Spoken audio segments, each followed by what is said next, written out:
আমি আলোচনা কৰিম যেহেতু এতিয়া মুখ্যমন্ত্ৰী নিযুত মইনা আঁচনিৰ যোনটো আবেদন প্ৰক্ৰিয়া ইতিমধ্যে চলি আছে সো তোমালোকে কেনেকৈ শুদ্ধভাৱে তোমালোকে এই ফৰ্মখন ফিলআপ কৰিবা এই ফৰ্মত একোৱে নাই কোনো ধৰণৰ ডকুমেন্টছ দিব নালাগে কোনো ধৰণৰ মাৰ্কশিট দিব নালাগে কোনো ধৰণৰ ইনকাম প্ৰুফ সাৰ্টিফিকেট দিব নালাগে জাস্ট এই এখন ফৰ্ম তোমালোকে ফিলআপ কৰি কলেজত জমা দিলে তোমালোকে ধুনীয়াকৈ পইচা বেংক একাউণ্টত লাভ কৰিব পাৰিবা সো আজিৰ এই ভিডিঅ'টো আলোচনা কৰিম কেনেকৈ একেবাৰে নিখুঁতভাৱে কেনেকৈ শুদ্ধভাৱে তোমালোকে ফৰ্মখন ফিলআপ কৰি কলেজত জমা দিবা লাষ্ট ডেট যেহেতু 30 তাৰিখ ৰাখিছে সো 30 তাৰিখ আগলৈ তোমালোকে দিবলৈ চেষ্টা কৰিবা এতিয়া ভিডিঅ'টো আৰম্ভ কৰোঁ প্ৰথমে ইয়াতে লিখা আছে যে application form for HS first year যোনসকল ছাত্ৰ-ছাত্ৰীয়ে এইচএছএলচি পাছ কৰি তোমালোকে এইচএছ ফাৰ্ষ্ট ইয়াৰত এডমিশ্যন কৰিছে তেওঁলোকৰ কাৰণে এই ফৰ্মটো হয়তো বিএ বিএসসি বিকম আৰু এমএ এমএসসি বিএডৰ কাৰণে সেম ফৰ্ম হয় সো আপোনালোকে যদি আহিছে আপোনালোকে এই ভিডিঅ'টো চাব পাৰে বাকি ইয়াতে প্ৰথমে ইয়াতে আপোনালোকৰ আছে যে তোমালোকৰ আছে এআৰএন নাম্বাৰ এই এআৰএন নাম্বাৰটো যেতিয়া তোমালোকে দৰ্পণ পৰ্টেলত ৰেজিষ্ট্ৰেচন কৰিছিলা তেতিয়া এটা নাম্বাৰ তোমালোকক ক্ৰিয়েট হৈছিলে সেই নাম্বাৰটো ইয়াতে তোমালোকে এন্টাৰ কৰি দিবা ইয়াৰ পিছত এতিয়া পাৰ্সোনেল ইনফৰমেশন সো এই ইয়াতে তোমালোকে নেম অফ দা ষ্টুডেন্ট নিজৰ নামটো দিবা বাকি তোমালোকে ইয়াতে মেৰিটিয়েল ষ্টেটাস তোমালোকে চাব পাৰিছে এই মেৰিটিয়েল ষ্টেটাস ভুলতে তোমালোকে এই মেৰিট বুলি টিক মাৰ্ক কৰি নিদিবা কাৰণ যেহেতু এই আঁচনিটো বাল্য বিবাহ এগেইনষ্টত কৰা হৈছে যদি তোমালোকে ইয়াতে মেৰিট দিয়া তেন্তে তোমালোকৰ ফৰ্মখন ৰিজেক্ট হ'ব এণ্ড পইচাটো নাপাবা সো সদায় তোমালোকে কি কৰিব লাগিব সিঙ্গুলাৰ দিব লাগিব সো দিয়াৰ পিছত তোমালোকে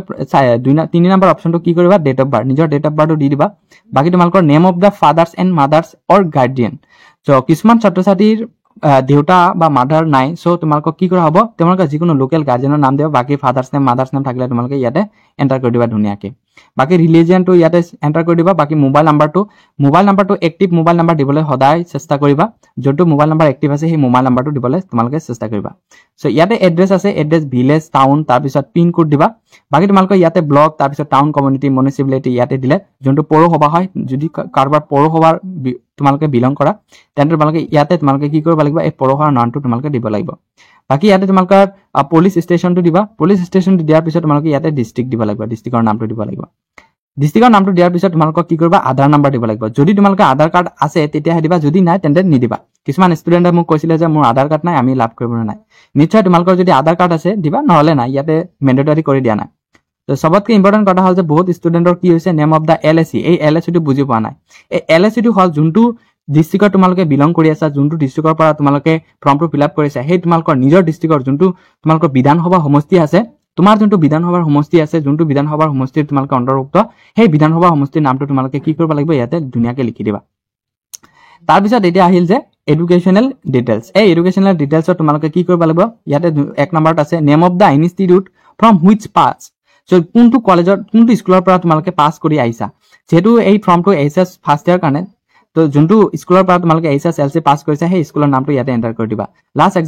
এক্সামিনেশ্যন পাছ যেহেতু তোমালোকৰ এটো মই আগতে ক'লো এইচএছ ফাৰ্ষ্ট ইয়াৰ কাৰণে সো তোমালোকে কি কৰিবা ইয়াতে ধুনীয়াকৈ এইচএছএলচি লিখি দিবা এইচএছএলচি লিখি দিয়াৰ পিছত তোমালোকে কি কৰিব লাগিব কোনটো ইয়াৰত তোমালোকে পাছ কৰিছা ইয়াতে লিখি দিবা ৰোল নম্বৰটো ইয়াতে দিবা name of the institute currently enrol so এতিয়া যোনটো কলেজত তোমালোকে এনৰল হৈ আছা সেই কলেজৰ নামটো ইয়াতে ধুনীয়াকৈ লিখি দিবা সো লিখি দিয়াৰ পিছত এতিয়া হল বেংক ডিটেইলছ এই বেংক ডিটেইলছটো তোমালোকে ধুনীয়াকৈ দিবা যাতে কোনো ধৰণৰ মিস্টেক নহয় যেহেতু তোমালোকৰ এই নিযুত মইনা আঁচনিৰ পইচাটো তোমালোকৰ নিজৰ হাতত নিদিয়ে বেংক একাউণ্টত ট্ৰান্সফাৰ কৰিব ডিবিটিৰ জৰিয়তে ডাইৰেক্ট বেনিফিচিয়াৰী ট্ৰান্সফাৰ হ'ব সো প্ৰথমে কি কৰিবা তোমালোকে ইয়াতে নিজৰ বেংক একাউণ্টটো ইয়াতে ধুনীয়াকৈ ভালকৈ চাই দিবা যাতে কোনো ধৰণৰ মিস্টেক নহয় এনেকৈ দিবা সেই বেংক একাউণ্টৰ নাম্বাৰটো ভালকৈ ধুনীয়াকৈ চাই চিন্তি দিবা বাকি তোমালোকে 2 নম্বৰত আইএফসি কোড দিবা বেংকৰ আইএফসি যোনটো হয় বাকি তোমালোকে account holder name account holder নিজৰ নামটো দিব লাগিব যেহেতু তোমালোকৰ এইটো পেৰেন্টছৰ কোনো ধৰণৰ একাউণ্ট দিলে নহব সো তোমালোকে নিজৰ নামটো দিবা বাকি যোনটো বেংক দিব বিচাৰা সেই বেংকৰ নামটো কি হয় ইয়াতে দিবা ব্ৰাঞ্চ কি হয় ব্ৰাঞ্চটো দি দিবা সো তাৰ পিছত লাষ্ট অপচনটো হল ইয়াতে signature head of the institute যোনটো কলেজত তোমালোকে এতিয়া এনৰোল হৈ আছে এডমিশন লৈছে সেই কলেজৰ যোনটো প্ৰিন্সিপাল হয় সেই প্ৰিন্সিপালৰ সিগনেচাৰ ইয়াতে দিব বাকি তোমালোকৰ সিগনেচাৰ অফ গাৰ্ডিয়ান বা পেৰেন্টছ সো যোনটো আছে তোমালোকক দিবা যদি মাদাৰ আছে মাদাৰ্ছৰ সিগনেচাৰ দিবা ফাদাৰ্ছ থাকিলে ফাদাৰ্ছ দিবা যদি দুটাৰ মাজত এটা নাই তেন্তে যিকোনো এজন গাৰ্ডিয়ানৰ সিগনেচাৰ ইয়াতে বহাই দিবা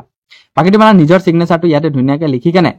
ইয়াতে ধুনীয়াকৈ সিগনেচাৰ দি কেনে তোমালোকে এই ফৰ্মখন নিজৰ কলেজত তোমালোকে অতি সোনকালে 30 আগষ্টৰ আগতে তোমালোকে সাবমিট কৰি দিয়া যেহেতু হিমন্ত বিশ্ব শৰ্মা ডাঙৰীয়া সকলো কলেজ ইউনিভাৰ্সিটি ৰিকুৱেষ্ট কৰিছে যে 30 তাৰিখৰ আগত আমাক ফৰ্মখন সাবমিট দিয়ক যেহেতু আমাক কি কৰিছে সেপ্টেম্বৰ অক্টোবৰৰ 10 তাৰিখৰ ভিতৰত তোমালোকক কি কৰা হ'ব এই পইচাটো তোমালোকৰ নিজৰ বেংক একাউণ্টত সোমাই যাব সো তোমালোকে এতিয়া চাব পাৰিলা যে কোনো ধৰণৰ একো ইয়াতে টান একোৱে বস্তু নাই, একেবাৰে নৰ্মেল ফৰ্ম হয়, একেবাৰে নিখুঁতভাৱে তোমালোকে যাতে ফৰ্ম ফিল আপ কৰিব পাৰা সেইকাৰণে ভিডিঅ' এটা বনালো। চ' এই ভিডিঅ'ত যদি কিবা সুধিব লাগে বা কিবা জানিব লাগে চ' কমেণ্ট বক্সত জনাবা, বা হোৱাটছএপ গ্ৰুপ এটা আছে বা ডেছক্ৰিপশ্যনত টেলিগ্ৰামৰ বা ইনষ্টাগ্ৰামৰ লিংক আছে, সেই লিংকত তোমালোকে ক্লিক কৰি জইন হৈ কিনে তোমালোকে যিকোনো প্ৰশ্ন সুধিব পাৰা। চ' ইমান এটা সৰু ভিডিঅ'টো ভাল লাগিলে চেনেলটো ছাবস্ক্ৰাইব কৰিবা, বেল আইকনটো টিপি অল কৰি দিবা যাতে সকলো নটিফিকেশ্যন ভিডিঅ' তোমালোকে অতি সোনকালে পাই যোৱা।